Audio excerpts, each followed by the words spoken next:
Boa tarde a todos. Tá? Hoje é dia 17 de agosto de 2021. É o segundo seminário da nossa série do segundo semestre. Estamos comemorando 20 anos da existência desse seminário e hoje temos a honra de receber a professora Carolina Araújo. Então, eu convido ao Rick para fazer a apresentação da Carolina. Carolina, muito obrigado por ter aceito o nosso convite. Né? Obrigado, Luiz. Eu levantei aqui algumas coisas do currículo da Carolina, que ela já fez muita coisa, né? Então é difícil falar tudo, mas eu levantei algumas coisas.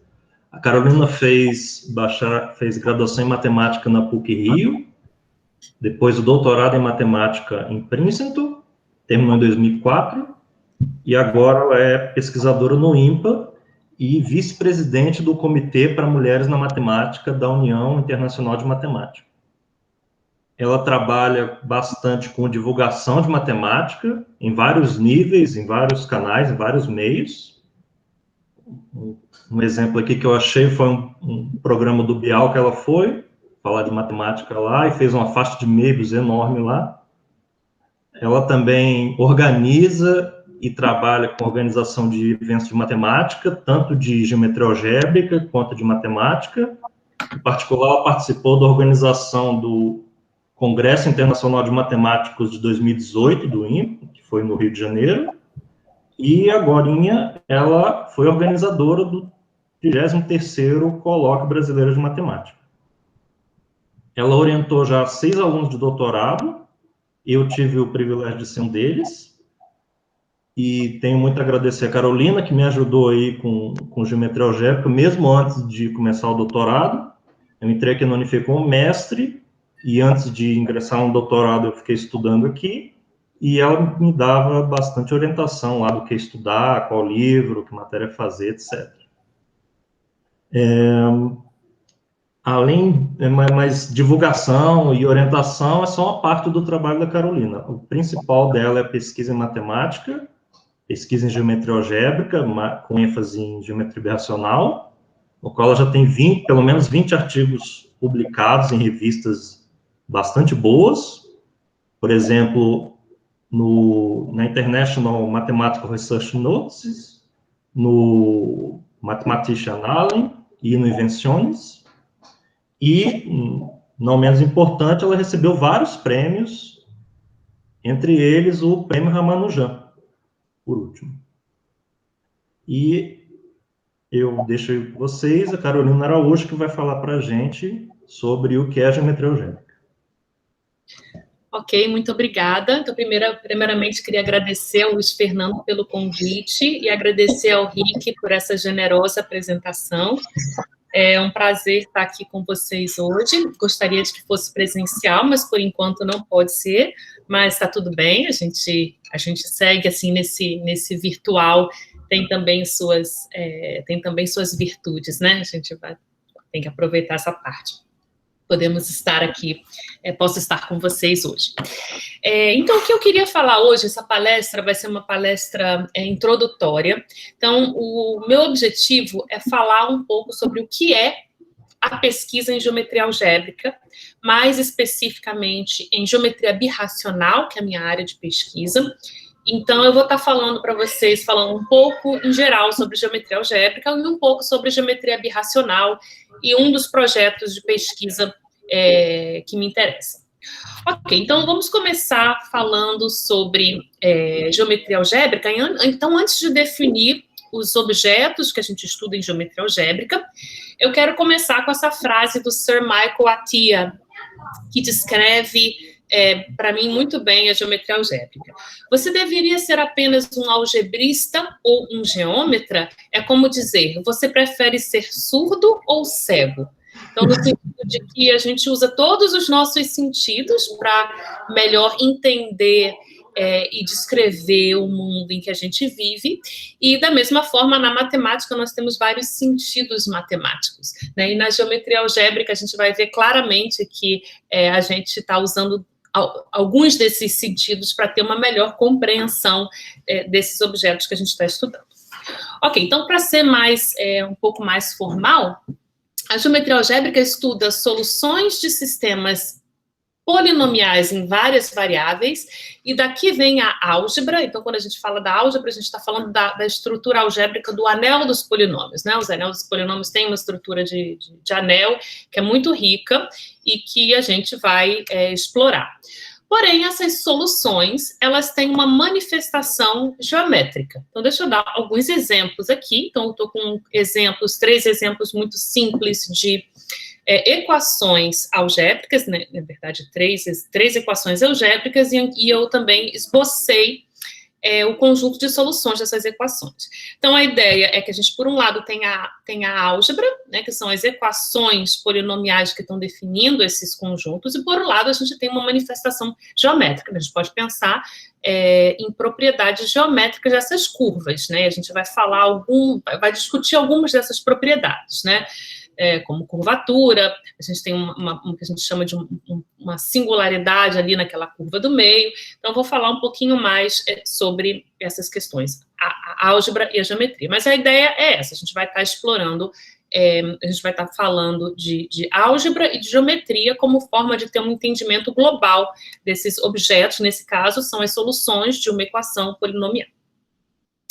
Ok, então deixa eu dar esses conjuntos, né, de soluções de equações polinomiais são o que a gente chama de variedades algébricas, né? Então, eu coloquei aqui um exemplo, e deixa eu falar um pouquinho sobre algo que eu costumo deixar escondido embaixo do tapete, que é a questão de singularidades, né? Então, como eu falei, essa curva em especial, ela tem o que a gente chama de uma singularidade na origem, né? Então, na origem, a origem é um ponto onde essa curva não é suave.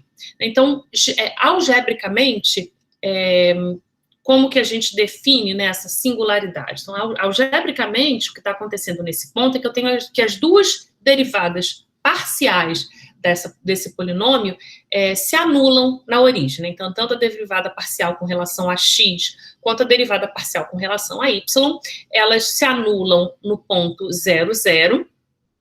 Então, isso é o que dá origem, o que a gente chama dessa singularidade. Então, vamos olhar vamos supor que você estivesse querendo entender localmente essa singularidade.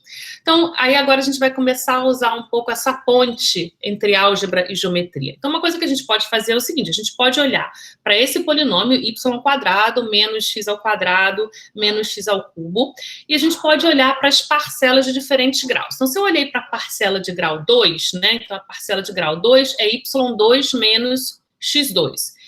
E ela se fatora, e aqui a gente está usando uma propriedade bem algébrica, né, do anel dos polinômios, que é a fatoração única.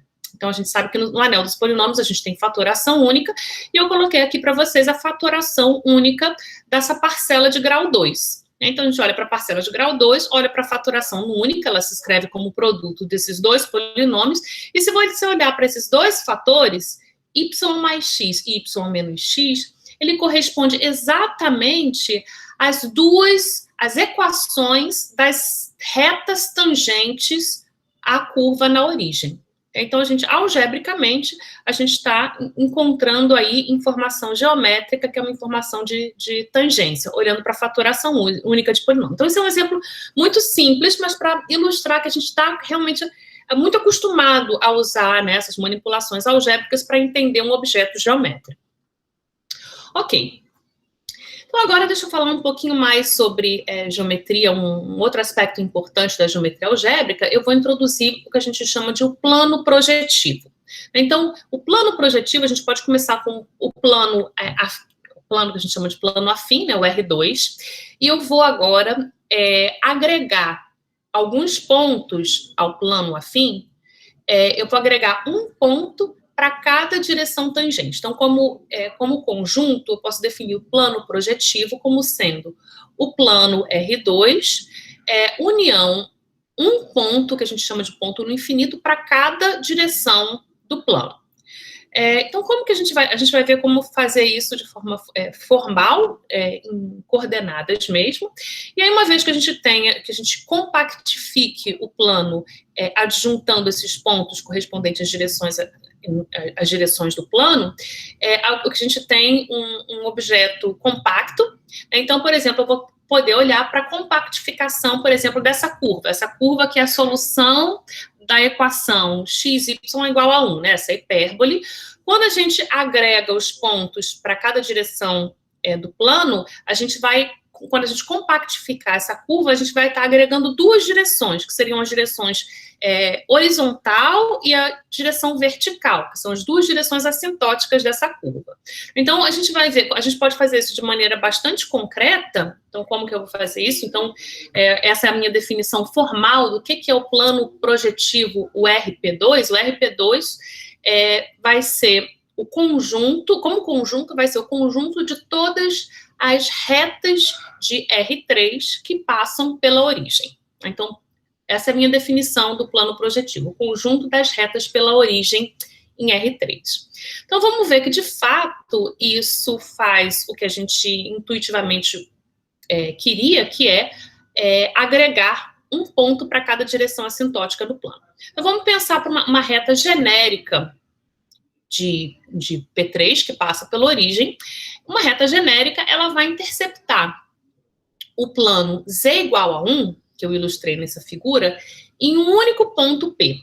Então, esse ponto P, então, vai ser um ponto com coordenadas x, y e 1. É o único ponto de interseção da minha reta com o plano z igual a 1. Reciprocamente, qualquer ponto do plano z igual a 1 vai definir uma única reta que passa pela origem. Todas as retas são obtidas dessa forma, com exceção de algumas retas que não são obtidas dessa forma, que são exatamente as retas que são as retas tangentes ao plano z igual a 1, as retas no plano XY. Então, o que a gente está vendo é que, quando eu olho para o plano projetivo, como sendo as retas pela origem em R3, elas estão em bijeção com esse plano z igual a 1, união às direções tangentes, né? Então, dessa forma, a gente, assim, é isso que eu defino o plano projetivo, e agora a gente tem coordenadas, que a gente chama de coordenadas projetivas. Qualquer reta por R3 pela origem, ela vai ser representada dessa forma que eu coloquei aqui, P, vai ser um ponto representado com coordenadas projetivas, x, y, z. Então, x, y, z, com esses dois pontinhos representando dessa forma, está representando a reta que passa pela origem e pelo ponto com coordenadas x, y e z, que agora que eu estou supondo que são não todos nulos. Repara que as coordenadas projetivas, elas não são únicas. Se eu multiplicar x, y e z pelo mesmo escalar A, eu obtenho o mesmo elemento do plano projetivo, né? Então, as coordenadas projetivas, elas não são únicas, mas elas são muito boas para a gente fazer conta. Por exemplo, deixa eu olhar novamente para aquela hipérbole que eu tinha mencionado antes, né? Com solução da equação yz igual a 1. Então, essas são as equações no plano R2. Quando eu projetivizo o plano, né? Então, eu estou agora olhando para os pontos com coordenadas x, y, z. Como que eu faço para encontrar a projetivização dessa curva? Então, o que eu faço é o seguinte, eu começo com a equação da curva, e aí eu vou homogeneizar essa equação. Então, aqui, essa equação yz menos 1 não é uma equação homogênea, ou seja, eu tenho um polinômio que não é homogêneo, ele tem parcelas em diferentes graus. Então, a primeira coisa que eu faço é homogeneizar esse polinômio. Então, agora eu considero o polinômio nas variáveis x, y, z obtido por homogeneização. Então, agora esse tem um homogêneo de grau 2. E agora, uma vez que eu faço isso, eu posso encontrar as soluções quando z é igual a 1, e dessa forma eu encontro as soluções da minha equação original. Ou então, eu posso também... Só um segundinho aqui, deixa eu só desligar aqui. Ok. Eu tenho, então, as soluções com z igual a 1, e as soluções que eu obtenho quando z diferente, quando z é igual a 0, que eu não posso supor que é igual a 1, então, quando eu faço z igual a 0, o que eu tenho é x e y igual a 0, as soluções são 1, 0, 0 e 1, e 0, 1, 0. E essas são exatamente, essas duas soluções que a gente chama dessas soluções no infinito, vão ser exatamente essas duas retas assintóticas à minha curva original. Então, a gente pode usar dessa ferramenta de coordenadas projetivas para, de fato, fazer conta no espaço projetivo. Ok, então esse é o plano projetivo. Então a gente agora sabe como os nossos objetos de estudo são as variedades algébricas, são as soluções de sistemas de equações polinomiais, e a gente vai estar sempre no caso projetivo, né? Ou seja, a gente vai estar adicionando pontos no infinito para diferentes direções assintóticas, olhando para as soluções da equação homogênea. Ok. Ok, então vamos olhar para mais um exemplo, né? Então vou olhar para essa equação, y2 menos x3 mais x igual a 0. Então, primeiro, novamente, essa é uma equação que não é homogênea. Se eu quiser olhar para todas as soluções, né, incluindo as direções assintóticas, eu vou projetivizar, eu vou homogeneizar essa equação e encontrar a solução. Então, em R2, eu esbocei quem são as soluções da minha equação. Mas, como eu falei, a gente tem esse processo de projetivização ou compactificação. Então, quando a gente faz isso, aqui eu estou agora em RP2, eu estou representando as minhas soluções. Então, antes aqui, deixa eu voltar aqui no meu slide. Então, esse é um esboço das soluções dessa equação, né, dessa curva algébrica.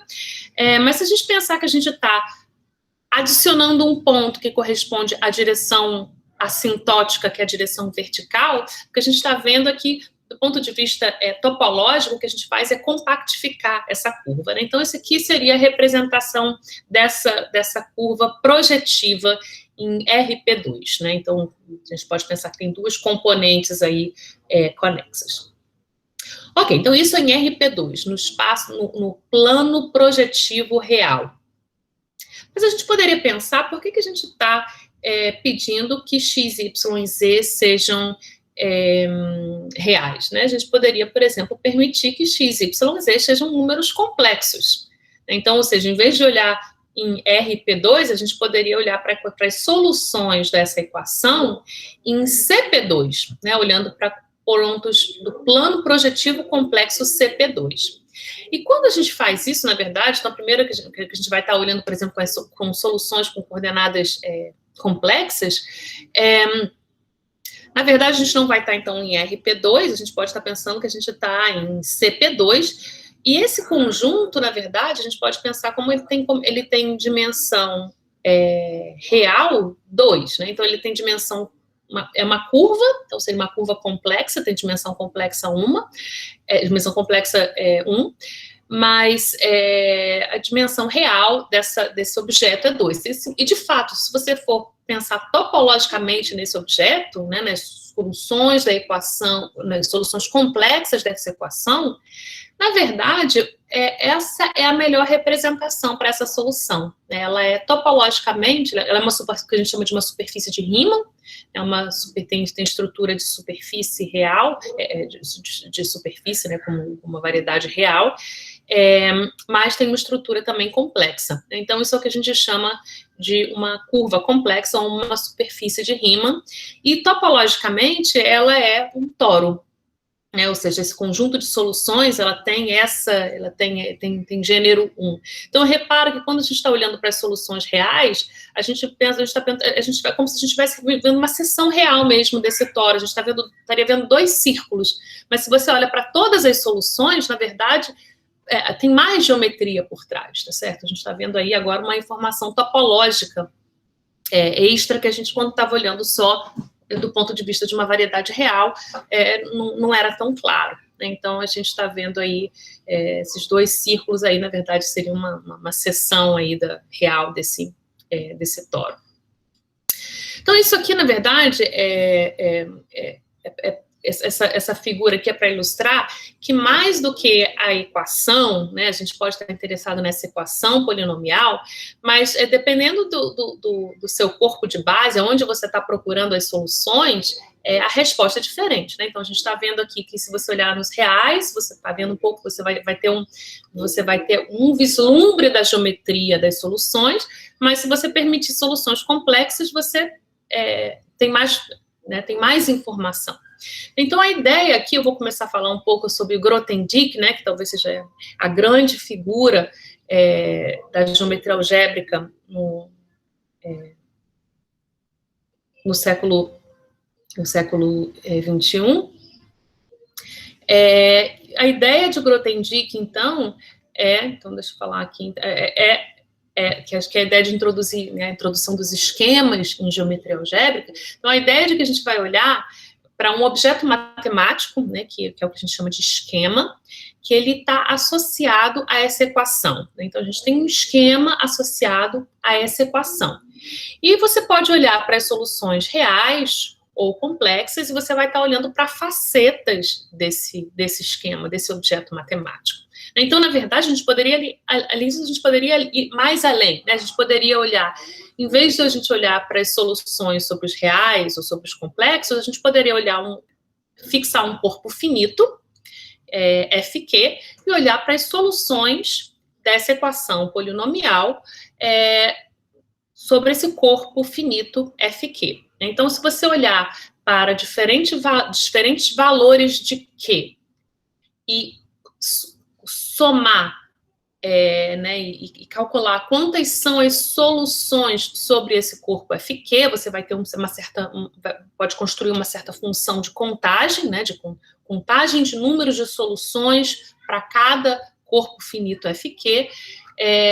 Isso você pode montar uma função geratriz, e havia as chamadas conjecturas de Weyl, que prediziam qual era o comportamento dessas funções geratrizes. Né? Então, aqui, o que eu estou querendo dizer é que você pode olhar para as soluções em um corpo finito e vão ter perguntas interessantes sobre esse conjunto de soluções.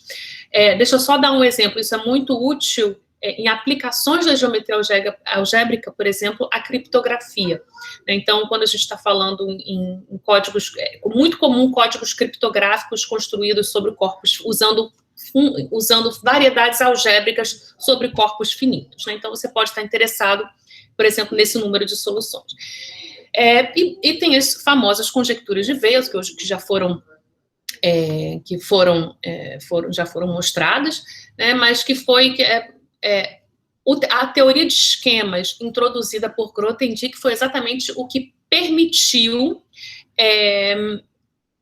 solucionar as conjecturas de Weyl. Então, não vou me aprofundar nisso, mas, enfim, só para dizer que tem todo um ramo da geometria algébrica que estuda as soluções de equações polinomiais sobre corpos finitos. Uma outra direção da geometria algébrica também muito de grande relevância é aquele que está relacionada à teoria dos números. Por exemplo, você pode olhar para essa equação polinomial e você pode estar interessado nas soluções sobre os inteiros. Né? Então, aí, por exemplo, quando você tem uma equação diofantina de teoria dos números, você está interessado sobre os inteiros. Como a gente está trabalhando em coordenadas projetivas, a gente pode multiplicar as 3 coordenadas sempre pelo mesmo escalar, eu posso multiplicar por um inteiro, né? Então eu posso olhar, em vez de olhar para soluções da equação diofantina, eu posso olhar para soluções racionais, né? Então, quando a gente está em geometria projetiva, não faz diferença soluções racionais ou inteiras. Então, aí a gente tem toda a ligação com teoria dos números. E, novamente, a ideia é que você pode estar interessada nas soluções de uma equação diofantina. Então, aí você vai estar querendo encontrar soluções sobre os inteiros. E aí a gente tem conjecturas de Mordell que governam, né, o comportamento das soluções de equações desse tipo. Então, dependendo do corpo de base em que você está interessado, as perguntas que você vai estar interessado são diferentes, e a ideia da teoria de esquemas introduzida por Grothendieck é que você pode olhar para o esquema associado a uma equação algébrica, e aí, estudando diferentes aspectos desse esquema, você vai ter informações sobre as soluções, seja sobre os reais, sobre os complexos, sobre os conjuntos de corpos finitos, etc. Então, os esquemas eles vão ser essa abstração matemática que permite que você estude facetas algébricas ou geométricas do mesmo objeto a partir apenas da equação.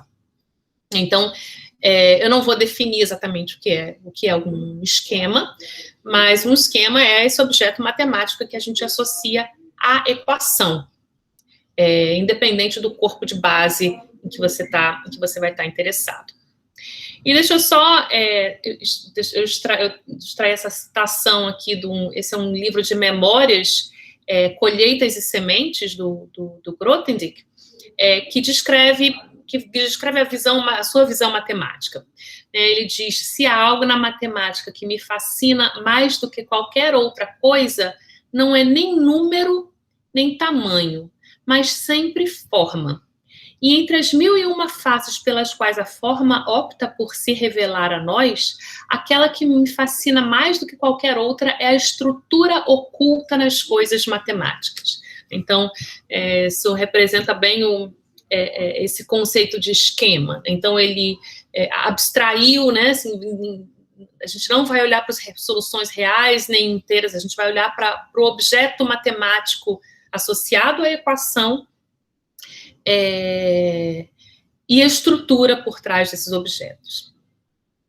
E, eventualmente, né, essa grande contribuição de Grothendieck foi o que nos permitiu resolver, que Wiles resolvesse o último teorema de Fermat. Então, a teoria de esquema está na base da demonstração de Wiles do último teorema de Fermat. Ok, então isso é um pouco sobre a história geral da matemática, da geometria algébrica, né, especialmente, né, com a introdução dos esquemas por Grothendieck. E agora eu quero falar um pouquinho sobre geometria birracional, que é a minha área de pesquisa. Então, eu vou, em vez de definir o que é geometria birracional, eu vou falar sobre geometria birracional explicando um problema bastante específico da geometria birracional, que é a existência de parametrizações, né? Então, como eu falei, uma variedade algébrica, ela é o conjunto de soluções de uma equação, de um sistema de equações polinomiais, que pode ser, por exemplo, representado por essa superfície que eu coloquei aí. Essa é uma superfície no espaço projetivo P3, uma superfície cúbica no espaço projetivo P3. E eu vou estar interessada na seguinte, dado uma variedade algébrica como essa, eu vou estar interessada na seguinte pergunta: quando que essa variedade, por exemplo, no caso uma superfície como essa, admite uma parametrização? Então, o que é uma parametrização? Então, eu estou pensando aqui, né, se eu tiver uma superfície, por exemplo, em R3, o que seria uma parametrização dessa superfície? Seria uma forma da gente descrever, pelo menos localmente, ou uma parte dessa superfície, usando como modelo o nosso R2, ou seja, eu gostaria de construir uma função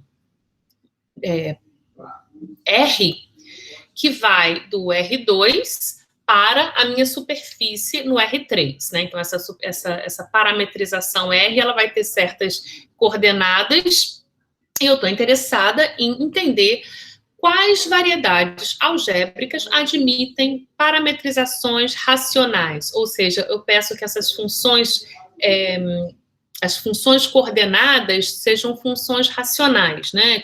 Quocientes de polinômios. Então, isso é o que a gente chama de uma parametrização racional.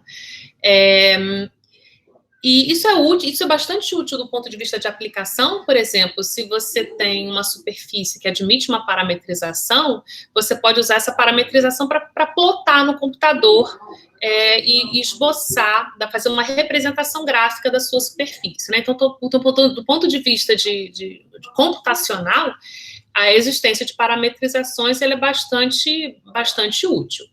Porém, nem toda variedade algébrica admite uma parametrização. Então,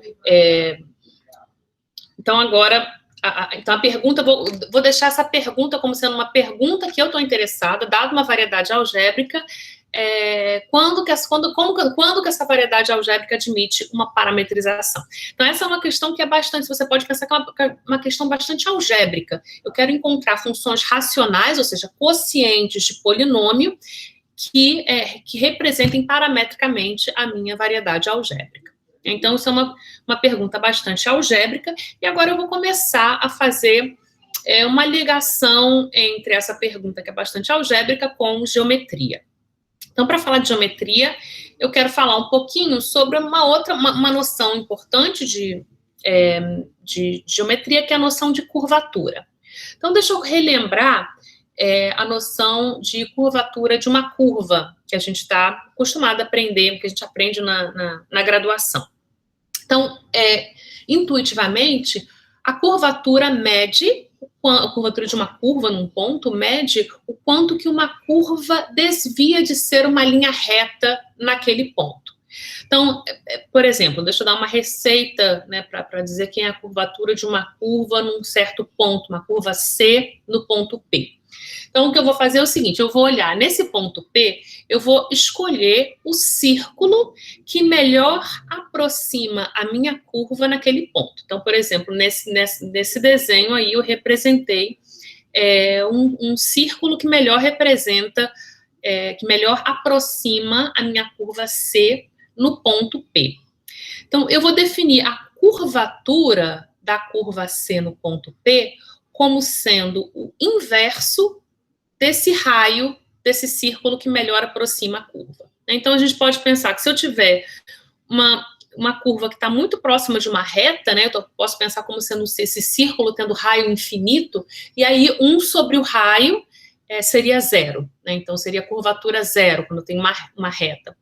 Por outro lado, quando a minha curva desvia muito de ser uma reta num ponto, ou seja, se meu círculo que melhor aproxima a curva é um círculo muito pequeno, então 1 sobre o raio vai ser muito grande, né? Então, estaria com uma curvatura grande naquele ponto. Então, essa é uma noção, a noção de curvatura de uma curva em um ponto. E deixa eu só observar que essa é uma definição, essa definição ela não é intrínseca, né? Ela depende de como a minha curva está mergulhada no espaço. Eu poderia, por exemplo, pegar essa curva C e esticar ela para ela virar uma reta, e a curvatura seria 0. Então, a curvatura, ela depende de como que a minha curva está mergulhada no espaço. E deixa eu só complementar, né, que aqui então eu associei uma certa grandeza, né, à curvatura, mas a gente tem também um sinal associado, então aqui para representar melhor esse sinal, que a gente vai usar alguma convenção.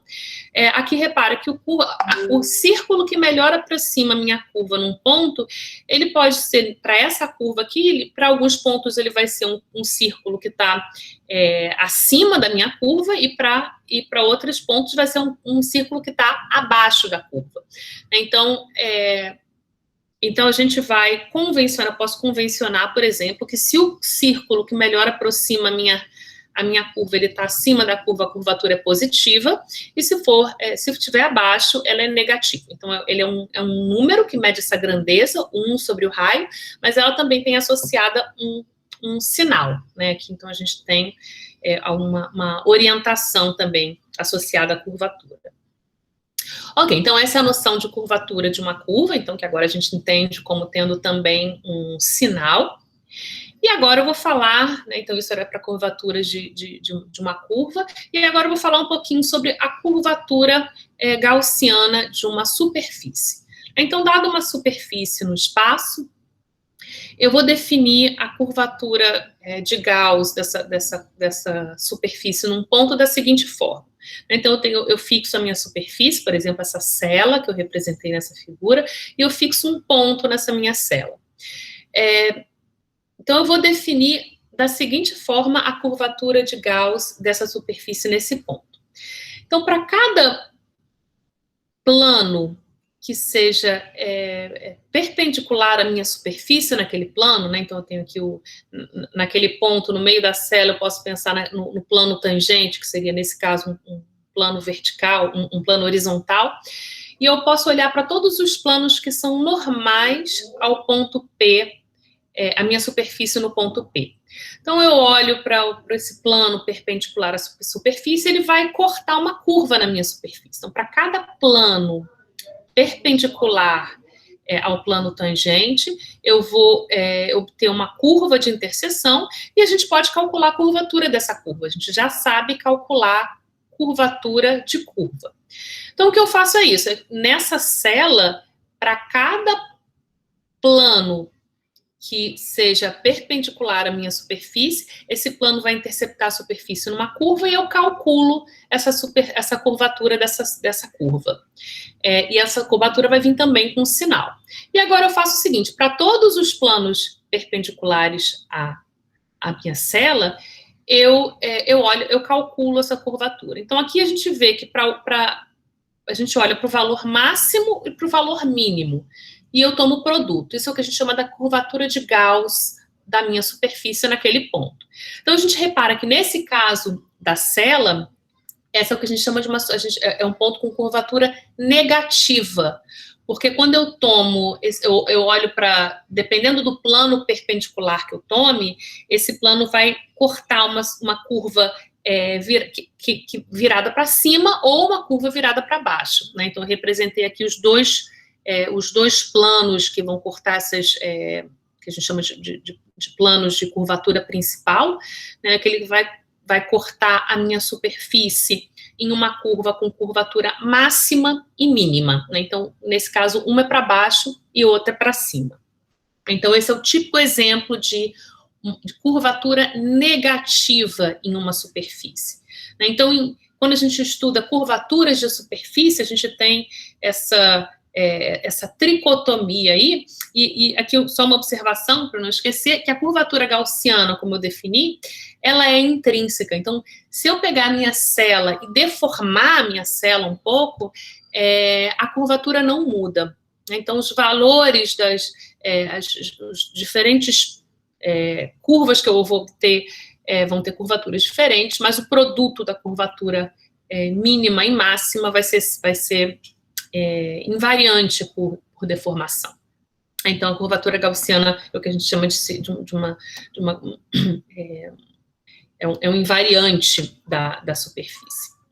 E aí aqui a gente tem, né, o que eu representei como a grande tricotomia da curvatura negativa, curvatura zero e curvatura positiva, né, que seriam a geometria hiperbólica, euclidiana e esférica, né? Então, a gente tem o caso da cela, com curvatura negativa, um cilindro, que é algo que tem curvatura zero, e uma esfera que tem curvatura positiva. Então, a curvatura tem essas três formas de se manifestar em uma superfície. Isso, então a noção de curvatura, ela é bastante geométrica, e agora eu vou tentar juntar um pouco, né? Então, a gente vai estar olhando para superfícies que estão definidas, superfícies algébricas, né? Variedades algébricas, então nesse caso aí, a gente pode pensar como superfícies de Riemann, então eu vou estar definindo, olhando para soluções de equações da forma f de x, y, z igual a zero. Então, lembrando, a gente olha para as soluções dessas equações com coordenadas, eu estou permitindo, por exemplo, soluções complexas. A gente pode olhar, a gente está projetivizando, né, ou compactificando, olhando também para as direções, né, para todas as soluções e direções assintóticas. E quando eu olho para a superfície de Riemann, associada a qualquer superfície de Riemann, a gente tem um gênero, né? Então, um gênero é um invariante topológico que vai estar medindo o número de buracos que eu tenho na minha superfície. Por exemplo, nesse caso daí, né, nessa superfície que eu representei, o gênero é 2, né? Eu posso pensar como sendo uma rosquinha com 2 buracos, na verdade, né? Uma rosquinha dupla. Então, toda superfície de Riemann, ou curva algébrica, eu estou falando em curva algébrica porque eu estou pensando aqui em dimensão complexa 1, né? Estou procurando as soluções complexas, então a dimensão complexa 1, então é uma curva, que a gente chama de uma curva complexa, ou superfície de Riemann.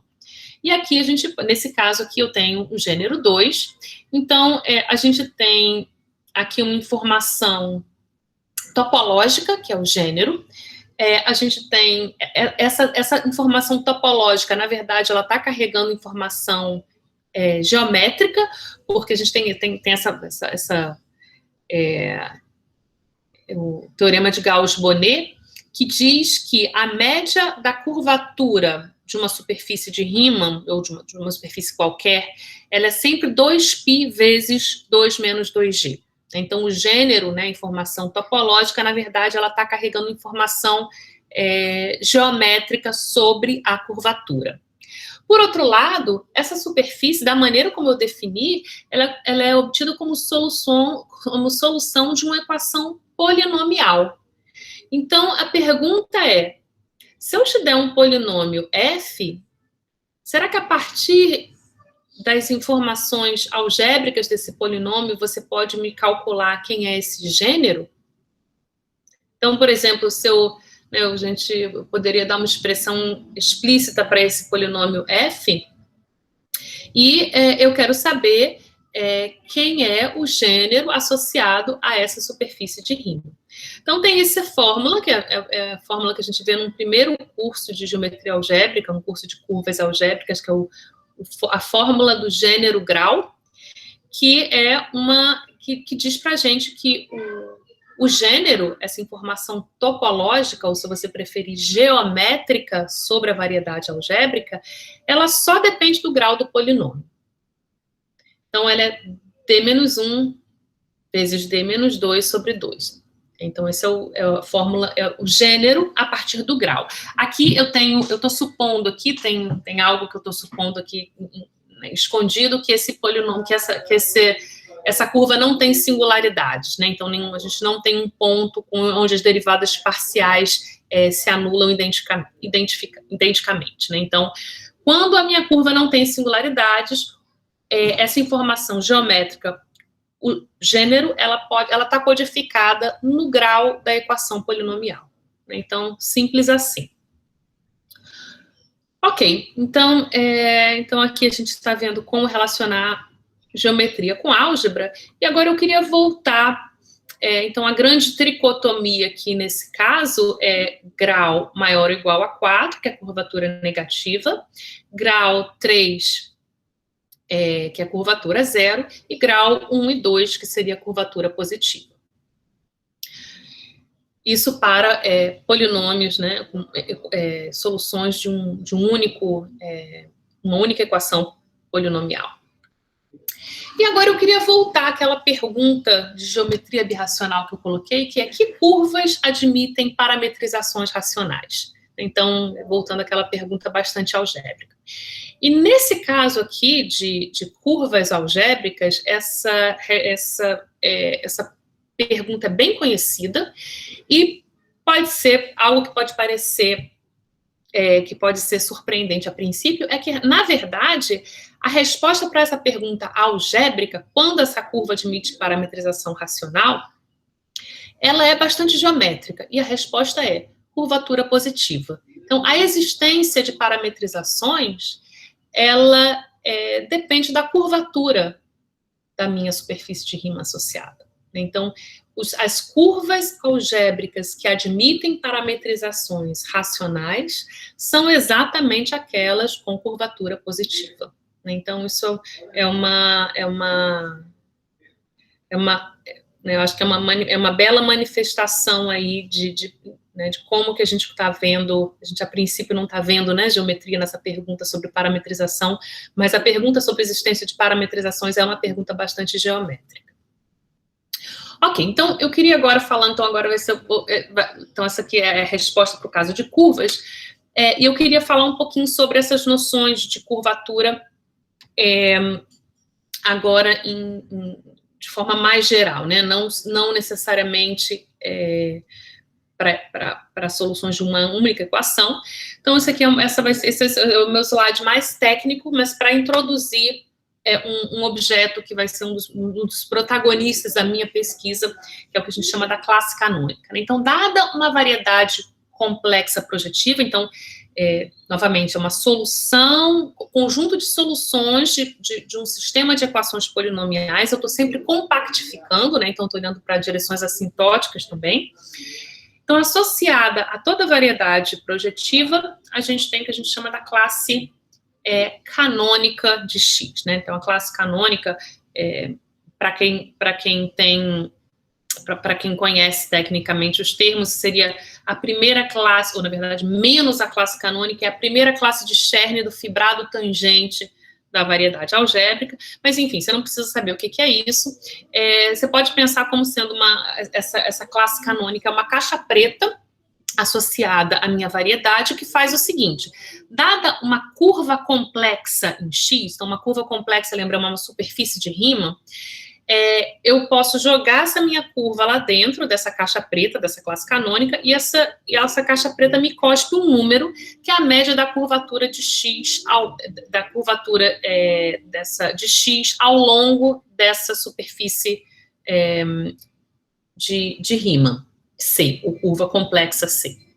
Então, a classe canônica é um invariante que está medindo, de alguma forma, a curvatura da minha variedade. Em geral, a classe canônica, em geral, não tem um sinal bem definido. Então, se eu jogar uma curva C nessa caixa preta, ela pode cuspir um número positivo, 0 ou negativo, e se eu der uma curva diferente, o número vai ser diferente. Né? Então, o sinal da classe canônica pode não estar bem, em geral, não está bem definido. Mas eu posso olhar para variedades projetivas para os quais a classe canônica tem um sinal bem definido, ou seja, eu ficaria olhando para variedades que têm, de alguma forma que eu consigo definir mais precisamente, curvatura negativa, 0 ou positiva. E é uma das grandes revoluções da geometria algébrica no século XXI, é o que a gente chama, é o chamado programa de Mori, que diz o seguinte, que, grosso modo, qualquer variedade algébrica pode ser construída a partir de variedades nessas três classes. Então, eu vou chamar de tipo geral, calabial e Fano. São variedades algébricas com curvatura negativa, 0 e positiva, respectivamente. Então, sim. Desculpa, Carolina, só uma coisa. A curvatura aí seria Hit? O que seria? Isso. Existem várias formas da gente medir a curvatura. Eu estou pensando na curvatura de Hit, a curvatura seccional de Hit. Então, seria... ou seja, eu sei medir curvatura apenas se eu te dou uma superfície. Aí eu peço a curvatura de Hit ao longo dessa superfície. Tá joia, obrigado. Nada. Enfim... eu tenho essa classe canônica que está medindo, então, a curvatura de Hit da variedade ao longo dessa superfície. Como eu falei, em geral, ela não tem um sinal bem definido, mas para algumas variedades específicas, esse sinal é bem definido, né? Então, e aí, se for positivo, eu digo que é uma variedade de tipo geral, se for 0, calabial, e se for... curvatura positiva ou classe canônica negativa, é o que a gente chama de variedades de Fano. As variedades de Fano têm sido alguns dos meus principais objetos de estudo na pesquisa matemática. E aí, agora, eu queria voltar à pergunta. Então, por exemplo, deixa eu dar um exemplo de, como eu falei, em geral, o sinal da classe canônica não está bem definido, mas tem um caso especial em que a gente tem uma dessas três, que a gente vai estar em uma dessas três categorias, que seria uma variedade algébrica definida por uma única equação polinomial. Então, eu olho para uma equação de grau, um polinômio de grau D, homogêneo, em N variáveis, provavelmente aqui, deixa eu ver se é isso que eu quero fazer. Talvez eu tenha errado aqui os valores aqui, mas enfim. Eu tenho um polinômio, estou pensando num polinômio de grau D. Aqui eu deveria escrever, para estar certinho, eu deveria escrever em n mais uma variáveis, enfim, eu deveria fazer n igual a n mais 1. Mas, enfim, quando eu tenho uma equação, uma variedade algébrica definida por uma única equação polinomial, o sinal da classe canônica está sempre bem definido. E o sinal vai depender do grau do polinômio. Então, a gente fica na situação de que quando o grau é baixo, na verdade, aqui deveria ser menor ou igual a n menos 1, eu teria classe canônica negativa, ou seja, dimensão, curvatura positiva, grau D igual a exatamente n mais 1, a gente teria curvatura zero, e grau alto, né, grau maior ou igual a n mais 2, a gente teria curvatura negativa. Então, nesses casos, a gente tem, a classe canônica tem um sinal bem definido, né, a gente tem curvatura de Ritchie com um sinal bem definido, e segue do programa de Mori que todas as variedades projetivas podem ser construídas a partir dessas três classes, né, curvatura negativa, zero e positiva. E aí agora, então, esse programa de Mori, né, como eu falei, é uma das grandes revoluções, né, da matemática no século 20 e 21. Então, em dimensão 1, isso é o trabalho basicamente de Riemann, para superfícies de Riemann, que foi feito no século 19. Em dimensão 2, né, então isso foi uma grande contribuição da escola de geometria algébrica clássica italiana, no início do século XX. Em dimensão 3, o programa de Mori, né, ele tem esse nome porque ele foi provado por Mori, um matemático japonês, Shigefumi Mori, em 1988. Então, foi esse resultado que deu a Mori a medalha Fields de 1990, né? Então, um grande resultado. E em dimensão maior ou igual a 4, né, dimensão arbitrária, esse é um trabalho super recente de Birkar, Caccini, Heikan, McKernan. Então, Birkar foi um dos ganhadores da medalha Fields em 1918, pelo seu trabalho com as variedades de Fano. Então, essa é uma área muito importante da geometria algébrica contemporânea. E agora eu queria só falar um pouco, né, daquela pergunta que eu deixei, né, e fazer a ponte com toda essa teoria de Mori. Então, que variedades algébricas admitem parametrizações racionais? Então, a gente já tinha visto a resposta para o caso de curvas algébricas, e a resposta em geral, para dimensão qualquer, a gente não sabe, né? Então, isso é uma pergunta ainda em aberto, mas aí aqui entra a geometria. Se você quiser, em vez de olhar isso para uma variedade algébrica qualquer, se eu olhar para as variedades que estão naquelas três classes, então a gente tem uma condição necessária, que a variedade tem que ser o que a gente chama de variedade de Fano, ou seja, a gente tem que ter curvatura positiva. Então, novamente, a existência de parametrização, uma condição necessária, ou seja, para a gente ter parametrização, você tem que estar no caso de curvatura positiva.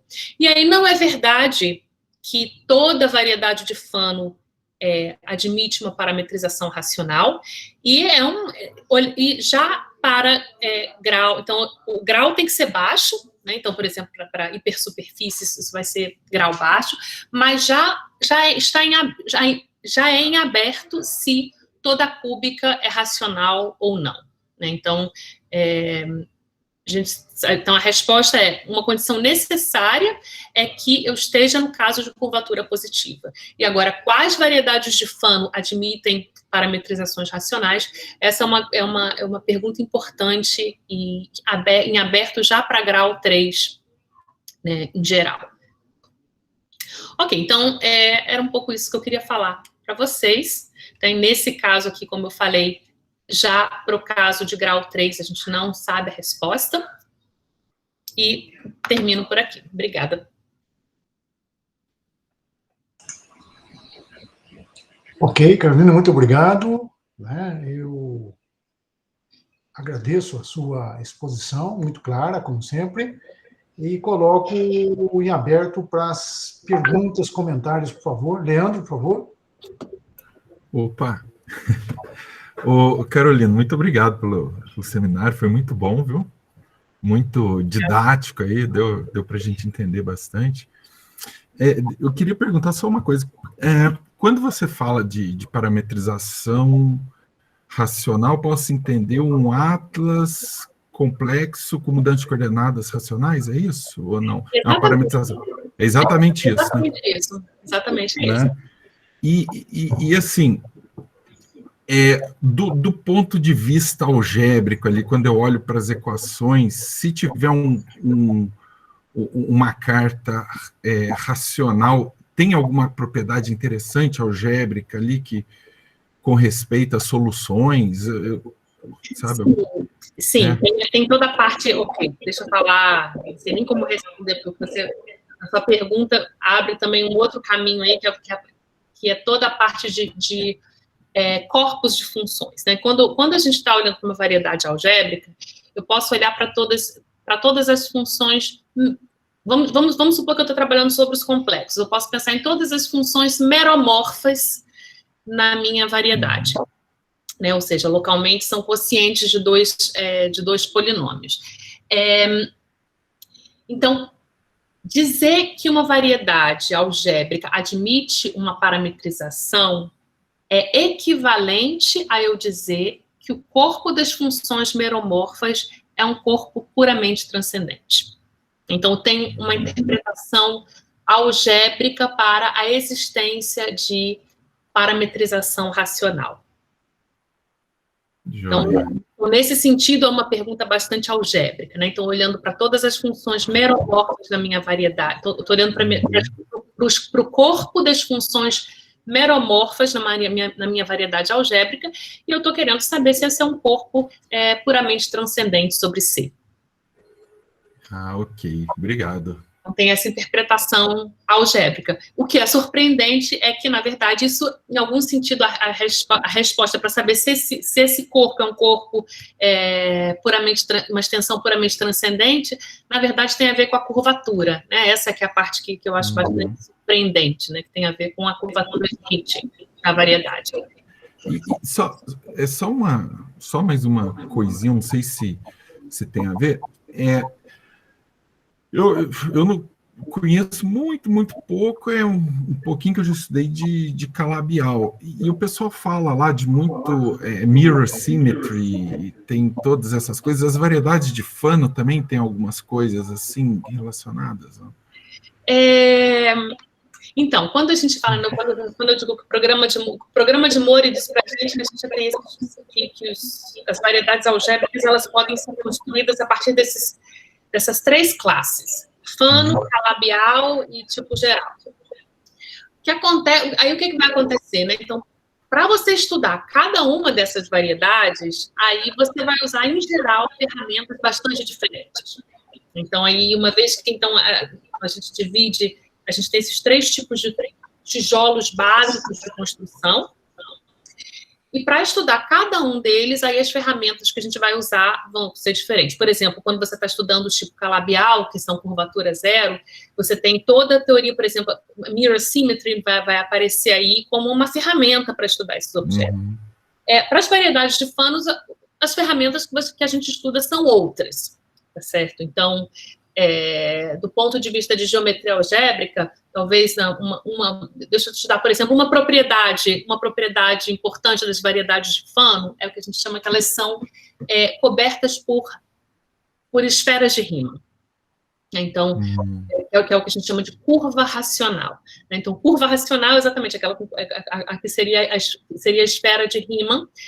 Dados quaisquer pontos de uma variedade de Fano, você encontra uma esfera de Riemann que conecta esses dois pontos. Então, é o que a gente chama de uma curva racional.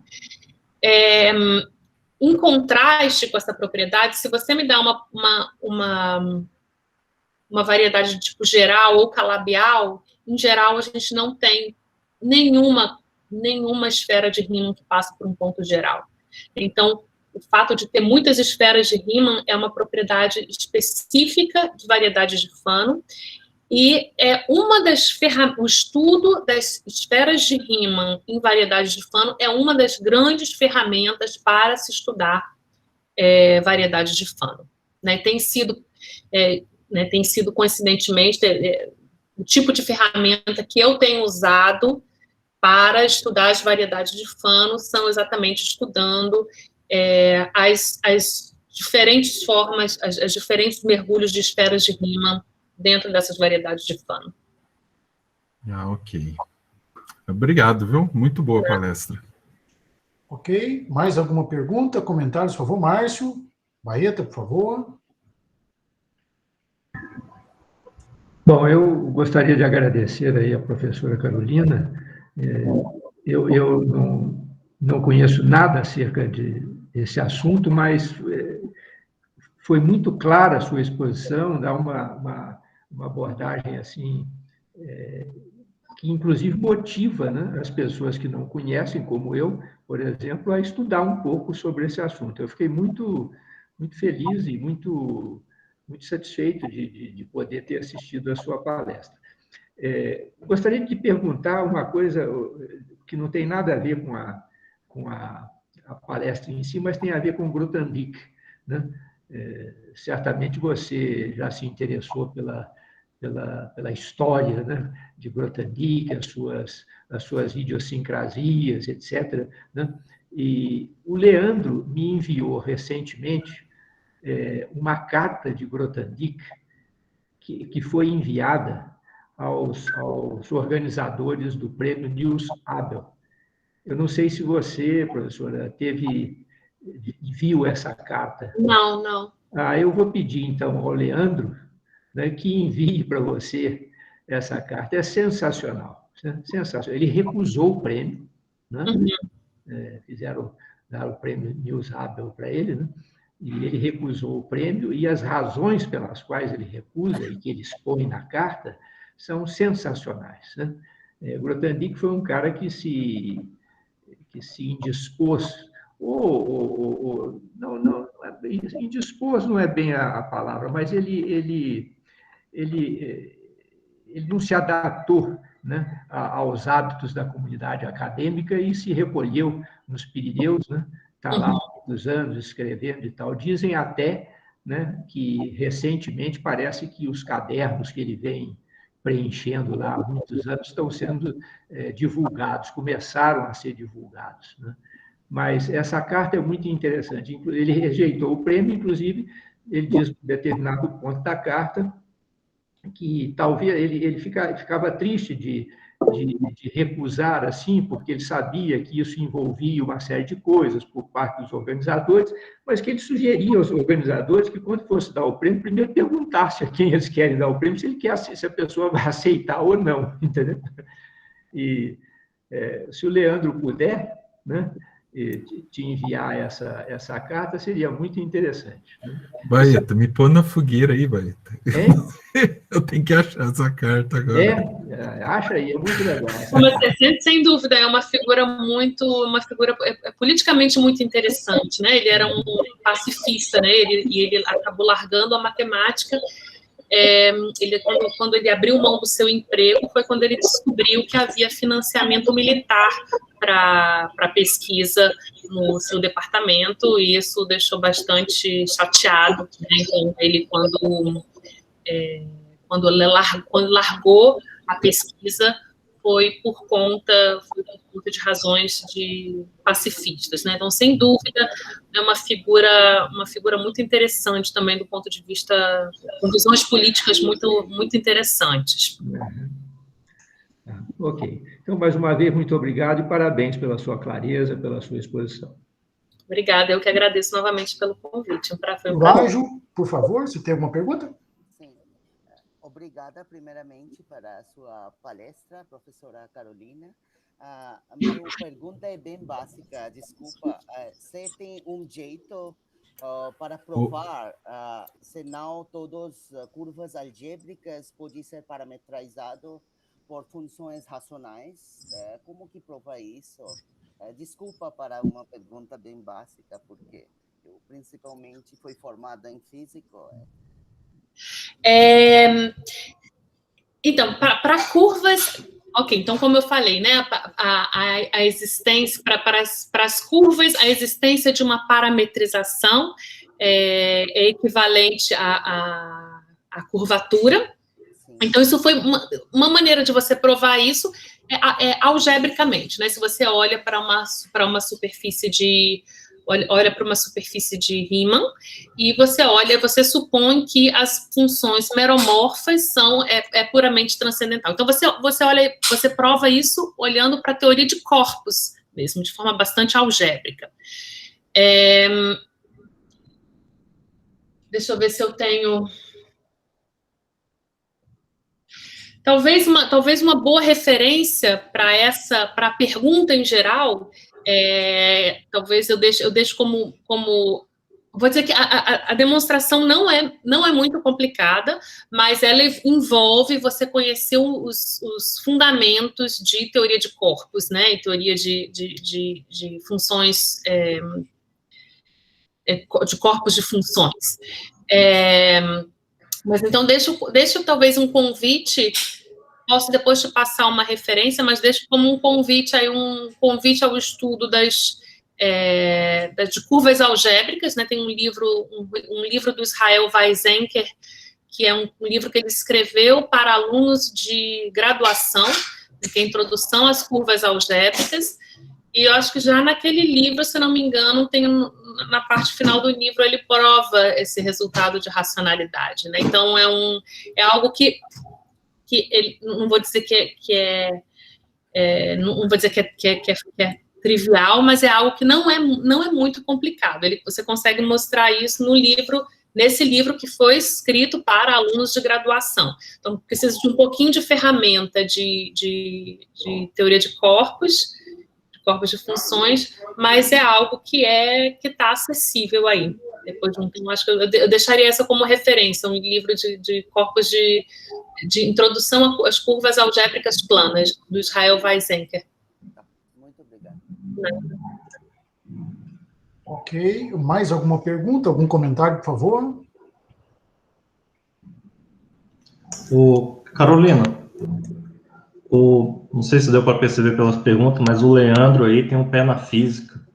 Então, se você puder falar um pouco mais da conexão da geometria algébrica com a física, acho que ele vai ficar mais feliz e talvez vai ficar mais claro algumas coisas aí que você explicou. Tem uma parte super importante, né, que é essa parte de teoria de cordas, né, que é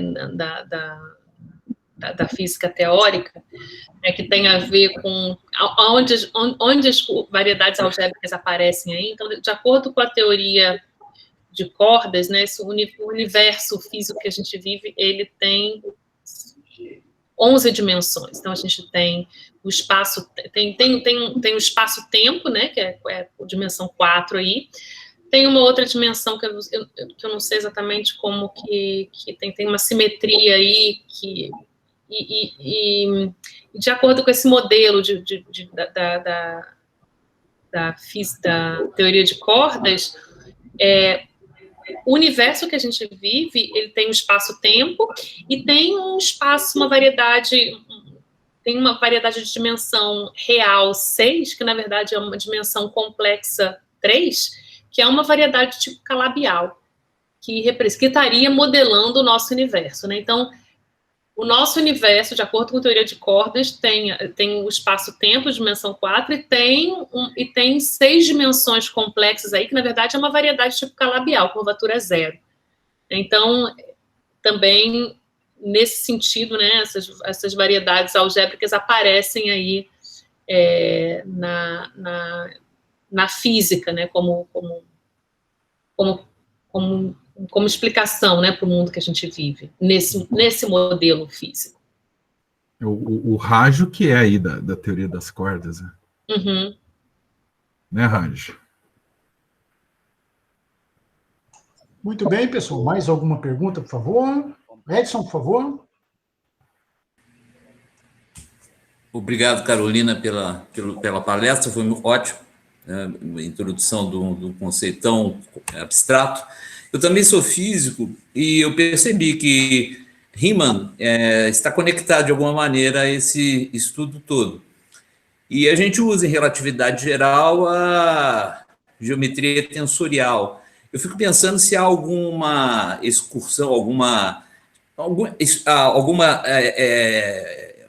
método para fazer conexão entre a geometria do espaço-tempo, usual da relatividade geral, com essas, com a geometria que você se referiu hoje.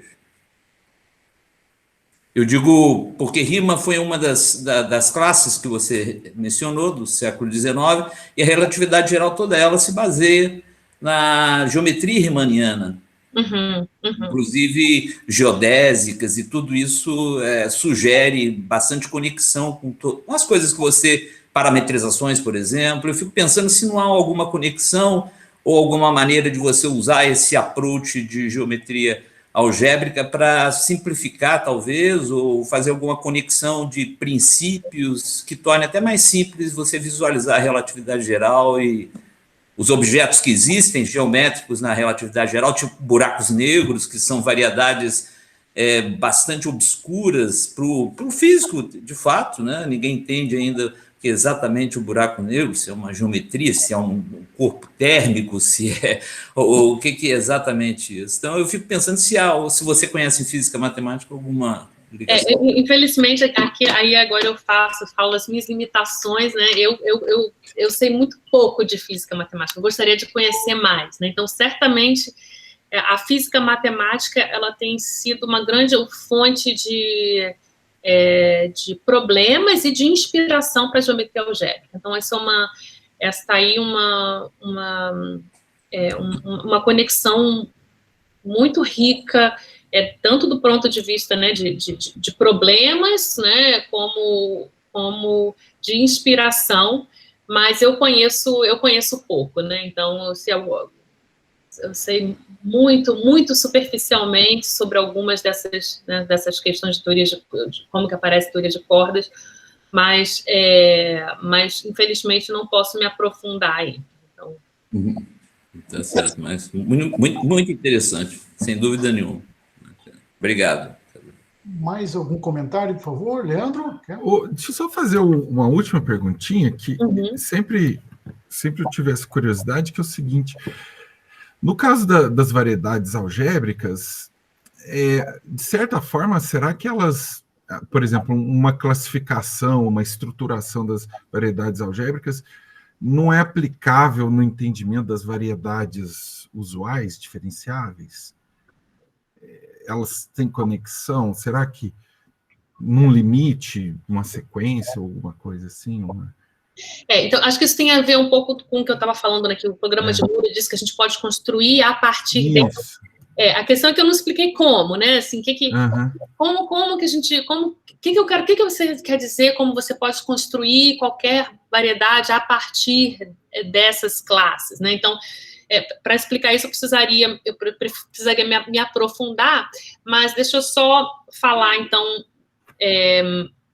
tentar falar um pouquinho sobre o que a gente está dizendo do ponto de vista de classificação. Então, o que significa classificar, né? Em matemática, em geral. O que significa eu quero classificar as minhas variedades? Eu gostaria de dizer, por exemplo, que fixar alguns invariantes, por exemplo, topológicos, e dizer, olha, agora fixado esses invariantes, eu tenho, por exemplo, o que o Riemann fez? O que o Riemann fez? Ele falou assim, olha, você pode me olhar, fixar o gênero, e uma vez que você fixa o gênero, por exemplo, você fixa gênero igual a G, eu tenho o que ele chamou, ele introduziu esse conceito de moduli, a gente vai ter, então a gente vai ter, se eu fixo o gênero G, eu vou ter 3G mais 3 moduli de estruturas complexas naquela superfície de Riemann. Então, se eu fixo o gênero G, a gente tem uma dimensão complexa de 3G menos... Deixa eu ver se é isso mesmo. Acho que é menos 3. Menos 3. Isso, G-3 parâmetros de estruturas complexas naquela superfície de Riemann. Então, isso seria a classificação de Riemann, certo? Então, eu fixo o invariante topológico, e aí depois eu tenho um moduli, né, de todas as estruturas complexas para aquele gênero. Em dimensão arbitrária, né, sem ser dimensão complexa 1, né, dimensão qualquer, isso, a gente não tem como a gente estruturar. Você fixa certos valores para